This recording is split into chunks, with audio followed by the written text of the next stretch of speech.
আসসালামু আলাইকুম, স্বাগতম যমুনা আপডেটস সংবাদে। আমি মোহাম্মদ জাকারিয়া আজকের সব আন্তর্জাতিক খবর নিয়ে হাজির হয়েছি। শুরুতেই জানিয়ে দিব সংবাদ শিরোনাম, তারপর বিস্তারিত। ইরানের পাল্টা হামলার জবাব এবার সীমাবদ্ধ থাকবে না। ট্রাম্পের রণহুঙ্কারের মধ্যেই হঠাৎ তুরস্ক সফরে ইরানের পররাষ্ট্রমন্ত্রী। গাজায় শত শত ফিলিস্তিনির কবর ধ্বংস করে ইসরায়েলি সেনাদের উল্লাস। যুক্তরাষ্ট্রের সঙ্গে ন্যায্য আলোচনায় প্রস্তুত ইরান, আরাগচ্ছি। ইসরায়েল ছেড়ে পালিয়েছে ৭০,০০০ ইহুদি। আসসালামু আলাইকুম, স্বাগতম জানাচ্ছি যমুনা আপডেটস সংবাদে। আমি মোহাম্মদ জাকারিয়া। এতক্ষণ শুনছিলেন সংবাদ শিরোনাম, এবার বিস্তারিত। ইরানের সাম্প্রতিক অবস্থান সারা বিশ্বে কূটনৈতিকদের ভাবিয়ে তুলেছে। ইরানের পক্ষ থেকে সাফ জানিয়ে দেওয়া হয়েছে যে ভবিষ্যতে তাদের উপর কোনো ধরনের হামলা হলে তার পাল্টা জবাব আর কোনো নির্দিষ্ট সীমানার মধ্যে সীমাবদ্ধ থাকবে না, এবং এই বার্তাটি তারা অত্যন্ত গুরুত্বের সাথে বিশ্বমঞ্চে পৌঁছে দিয়েছে। আপনারা যারা নিয়মিত আন্তর্জাতিক খবরের উপর চোখ রাখেন তারা জানেন যে গত কয়েক মাস ধরে এই অঞ্চলে এক ধরনের অস্থিরতা কাজ করছে, যেখানে বিভিন্ন দেশ তাদের সামরিক শক্তির জানান দিচ্ছে। ইরান এখন বলছে যে তারা আগেকার মতো শুধু প্রতীকী কোনো জবাব দিয়ে ক্ষান্ত হবে না, বরং তাদের জাতীয় নিরাপত্তা এবং সার্বভৌমত্ব রক্ষায় তারা যে কোনো স্তরের পদক্ষেপ নিতে প্রস্তুত রয়েছে। আন্তর্জাতিক বিশ্লেষকরা মনে করছেন এই ধরনের কঠোর অবস্থান আসলে একটি প্রতিরোধমূলক কৌশল বা ডিটারেন্স তৈরি করার চেষ্টা, যাতে অন্য কোনো পক্ষ তাদের ওপর চড়াও হওয়ার সাহস না পায়। ইরানের নীতিনির্ধারকরা বারবার বলছেন যে তারা অঞ্চলে যুদ্ধ চান না, কিন্তু যুদ্ধের চাপিয়ে দেওয়া পরিস্থিতি মোকাবেলায় তারা বিন্দুমাত্র পিছু হবেন না। এই পুরো বিষয়টি বর্তমান বিশ্ব অর্থনীতির ওপরও একটি বড় প্রভাব ফেলতে পারে, কারণ মধ্যপ্রাচ্য হল জ্বালানি তেলের প্রধান উৎস, এবং সেখানে কোনো বড় ধরনের সংঘাত শুরু হলে তেলের দাম আকাশচুম্বী হতে পারে। দর্শক, আপনাদের কি মনে হয়, ইরানের এই কঠোর অবস্থান কি যুদ্ধের ঝুঁকি বাড়াবে, নাকি এটি একটি কৌশলগত শান্তি বজায় রাখার চেষ্টা? আপনাদের মতামত অবশ্যই আমাদের কমেন্ট বক্সে জানাবেন। আর এই ধরনের গুরুত্বপূর্ণ ভূরাজনৈতিক বিশ্লেষণ নিয়মিত পেতে আমাদের চ্যানেলটি সাবস্ক্রাইব করে পাশে থাকা বেল আইকনটি বাজিয়ে দিন, যাতে কোনো আপডেট মিস না হয়। আসলে ইরানের এই নতুন কৌশলের পেছনে রয়েছে দীর্ঘদিনের আন্তর্জাতিক চাপ এবং তাদের ওপর আরোপিত বিভিন্ন অর্থনৈতিক নিষেধাজ্ঞা, যা তাদের সাধারণ জীবনযাত্রাকে ব্যাহত করছে।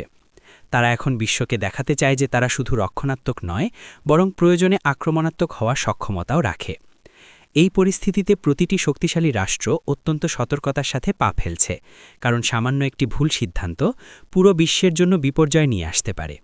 তবে আমরা সবসময় আশা করি যে কূটনৈতিক আলোচনার মাধ্যমে যেন সব সমস্যার সমাধান হয় এবং সাধারণ মানুষের জানমালের নিরাপত্তা নিশ্চিত থাকে। আমেরিকার নবনির্বাচিত প্রেসিডেন্ট ডোনাল্ড ট্রাম্পের ক্ষমতা গ্রহণের সময় যত ঘনিয়ে আসছে, ততই বিশ্ব রাজনীতিতে এক নতুন মেরুকরণ লক্ষ্য করা যাচ্ছে, এবং এরই মধ্যে ইরানের পররাষ্ট্রমন্ত্রীর তুরস্ক সফর নিয়ে ব্যাপক জল্পনা-কল্পনা শুরু হয়েছে। ট্রাম্পের পক্ষ থেকে যখন ইরানের বিরুদ্ধে বিভিন্ন ধরনের কড়া হুঁশিয়ারি বা তথাকথিত রণহুঙ্কার দেওয়া হচ্ছে, ঠিক সেই মুহূর্তে তেহরানের শীর্ষ কূটনীতিবিদের আঙ্কারা সফর অত্যন্ত তাৎপর্যপূর্ণ বলে মনে করছেন বিশেষজ্ঞরা। তুরস্ক এবং ইরানের মধ্যে ঐতিহাসিক এবং ভৌগোলিক একটি গভীর সম্পর্ক রয়েছে, এবং উভয় দেশই আঞ্চলিক স্থিতিশীলতার স্বার্থে একে অপরের ওপর নির্ভরশীল। এই সফরে মূলত দ্বিপাক্ষিক বাণিজ্য, নিরাপত্তা সহযোগিতা এবং আঞ্চলিক বিভিন্ন সংকট নিয়ে বিস্তারিত আলোচনা হয়েছে বলে জানা গেছে। তুরস্কের প্রেসিডেন্ট রিসেপ তাইয়েব এরদোয়ান সবসময়ই মধ্যস্থতাকারীর ভূমিকা পালন করতে পছন্দ করেন, এবং সম্ভবত ইরান এই সুযোগটি ব্যবহার করে আমেরিকার সাথে একটি পরোক্ষ আলোচনার পথ তৈরি করতে চাইছে। ডোনাল্ড ট্রাম্পের আগের মেয়াদের নীতিগুলো ইরানের জন্য বেশ কঠিন ছিল, এবং সেই অভিজ্ঞতার আলোকে ইরান এবার আগেভাগেই তার প্রতিবেশী দেশগুলোর সাথে সুসম্পর্ক ঝালিয়ে নিচ্ছে, যাতে ভবিষ্যতে কোনো ধরনের অর্থনৈতিক বা রাজনৈতিক সংকটে তারা একাকী না হয়ে পড়ে। এই সফরের মাধ্যমে ইরান বিশ্বকে এটিও বুঝিয়ে দিল যে তারা আন্তর্জাতিক অঙ্গনে বন্ধুহীন নয়, এবং আঞ্চলিক শক্তিগুলো তাদের পাশে রয়েছে। ইরানের পররাষ্ট্রমন্ত্রী আরাগচ্চি তুরস্কের পররাষ্ট্রমন্ত্রীর সাথে বৈঠকে যে বিষয়গুলোতে গুরুত্ব দিয়েছেন তার মধ্যে অন্যতম হল সন্ত্রাসবাদ দমন এবং সিরিয়া সংকটের সমাধান। আপনারা যারা আমাদের ভিডিওটি দেখছেন তারা তুরস্কের এই মধ্যস্থতাকারীর ভূমিকাকে কিভাবে দেখছেন তা আমাদের জানাতে পারেন, এবং ভিডিওটি ভালো লাগলে একটি লাইক দিতে ভুলবেন না। মূলত আঞ্চলিক শান্তি রক্ষায় ইরান এবং তুরস্কের ঐক্যবদ্ধ হওয়াটা সময়ের দাবি হয়ে দাঁড়িয়েছে, কারণ এই অঞ্চলের নিরাপত্তা সরাসরি তাদের উন্নয়নের সাথে জড়িত। ট্রাম্পের হুঙ্কার সত্ত্বেও ইরান যেভাবে শান্ত এবং কৌশলী কূটনীতি পরিচালনা করছে তা আন্তর্জাতিক রাজনীতিতে তাদের পরিপক্কতারই পরিচয় দেয়। এখন দেখার বিষয় হল আগামী দিনগুলোতে ওয়াশিংটনের পক্ষ থেকে কী ধরনের প্রতিক্রিয়া আসে এবং তুরস্ক তার এই ভারসাম্যমূলক নীতি কতদূর বজায় রাখতে পারে। গাজা উপত্যকায় চলমান মানবিক সংকটের মাঝে ইসরায়েলি সেনাদের কিছু কর্মকাণ্ড বিশ্বজুড়ে তীব্র সমালোচনার জন্ম দিয়েছে এবং বিশেষ করে ফিলিস্তিনিদের পবিত্র সমাধিস্থল বা কবর ধ্বংস করার বিষয়টি নিয়ে সামাজিক যোগাযোগ মাধ্যমে নিন্দার ঝড় বয়ে যাচ্ছে।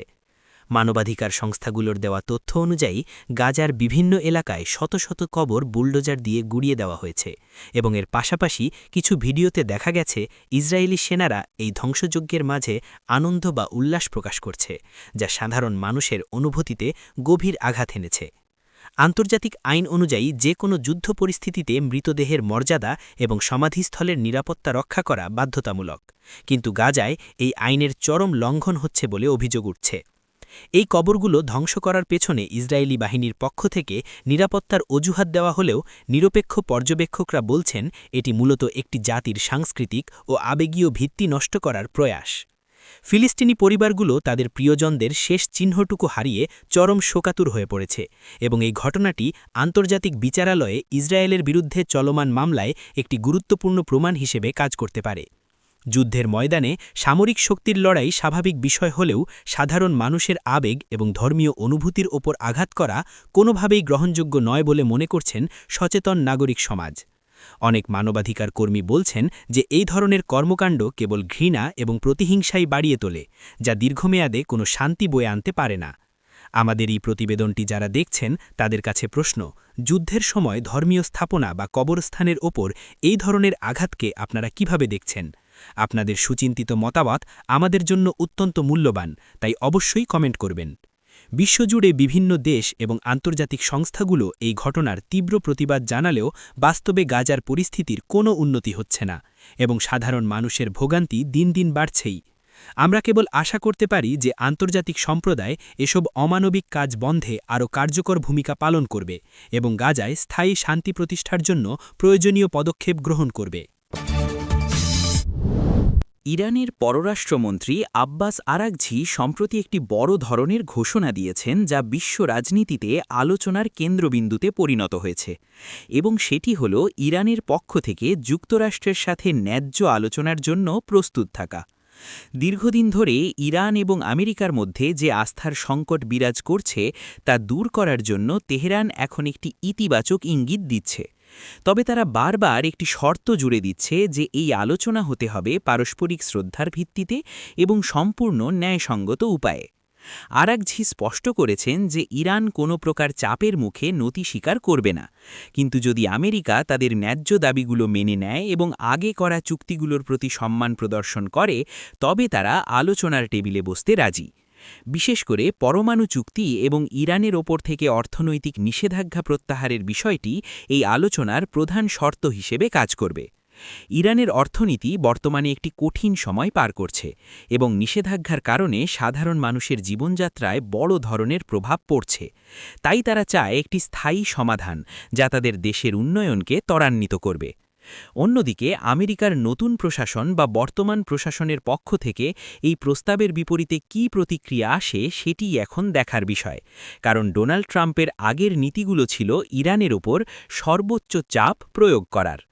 কিন্তু বর্তমান বৈশ্বিক প্রেক্ষাপটে ইরান প্রমাণ করতে চাইছে যে তারা একটি দায়িত্বশীল রাষ্ট্র এবং তারা যে কোনো সমস্যা কূটনৈতিক উপায়ে সমাধানে বিশ্বাসী। এই ন্যায্য আলোচনার প্রস্তাবটি আসলে একটি বড় ধরনের কূটনৈতিক চাল হিসেবেও দেখা হতে পারে, যাতে বিশ্ববাসীর কাছে এটি প্রমাণ করা যায় যে ইরান শান্তির পক্ষে, কিন্তু আমেরিকা যদি অসহযোগিতা করে তবে তার দায় ওয়াশিংটনের ওপরই বর্তাবে। আপনারা যারা আন্তর্জাতিক রাজনীতি অনুসরণ করেন তারা কি মনে করেন যে ইরান এবং যুক্তরাষ্ট্রের মধ্যে সত্যিই কোনো সফল আলোচনা সম্ভব? আমাদের সাথে আপনাদের ভাবনা শেয়ার করুন। আন্তর্জাতিক বিশ্লেষকরা মনে করেন যে যদি সত্যিই একটি সফল চুক্তি হয় তবে তা কেবল এই দুই দেশের জন্যই নয়, বরং পুরো মধ্যপ্রাচ্যের স্থিতিশীলতার জন্য একটি মাইল ফলক হয়ে থাকবে। তবে এই পথের বাধাগুলো অনেক বেশি এবং উভয় পক্ষকেই অনেক ছাড় দিতে হবে, যা বর্তমান পরিস্থিতিতে বেশ কঠিন বলে মনে হচ্ছে। ইসরায়েলের অভ্যন্তরীণ পরিস্থিতি এবং চলমান অস্থিরতার মধ্যে একটি চাঞ্চল্যকর তথ্য সামনে এসেছে, যেখানে বলা হচ্ছে যে প্রায় ৭০,০০০ ইহুদি গত কয়েক মাসের মধ্যে ইসরায়েল ছেড়ে অন্য দেশে পাড়ি জমিয়েছে। এই ব্যাপক হিজরত বা দেশত্যাগের পেছনে প্রধান কারণ হিসেবে দেখা হচ্ছে নিরাপত্তাহীনতা, রাজনৈতিক অস্থিরতা এবং ক্রমাগত যুদ্ধের আতঙ্ক, যা সাধারণ নাগরিকদের জীবনকে অতিষ্ঠ করে তুলেছে। ইসরায়েলের ভেতরে বর্তমানে এক ধরনের গভীর বিভাজন তৈরি হয়েছে এবং অনেক মানুষ মনে করছেন যে বর্তমান সরকার তাদের জানমালের নিরাপত্তা দিতে ব্যর্থ হচ্ছে। বিশেষ করে তরুণ প্রজন্ম এবং যারা আর্থিকভাবে সচ্ছল, তারা ইউরোপ বা আমেরিকার মতো দেশগুলোতে স্থায়ীভাবে বসবাস করার জন্য চলে যাচ্ছেন, কারণ তারা তাদের সন্তানদের জন্য একটি নিরাপদ ভবিষ্যৎ নিশ্চিত করতে চান। এই গণ অভিবাসন ইসরায়েলের অর্থনীতি এবং প্রতিরক্ষা ব্যবস্থার জন্য একটি বড় হুমকি হিসেবে দেখা দিচ্ছে, কারণ যারা দেশ ছাড়ছেন তাদের মধ্যে অনেক বিশেষজ্ঞ, প্রকৌশলী এবং উচ্চপদস্থ কর্মকর্তা রয়েছেন। এই পরিস্থিতিকে অনেক সমাজবিজ্ঞানী রিভার্স মাইগ্রেশন বা উল্টো অভিবাসন হিসেবে অভিহিত করছেন, যা ইসরায়েলের মতো একটি দেশের জন্য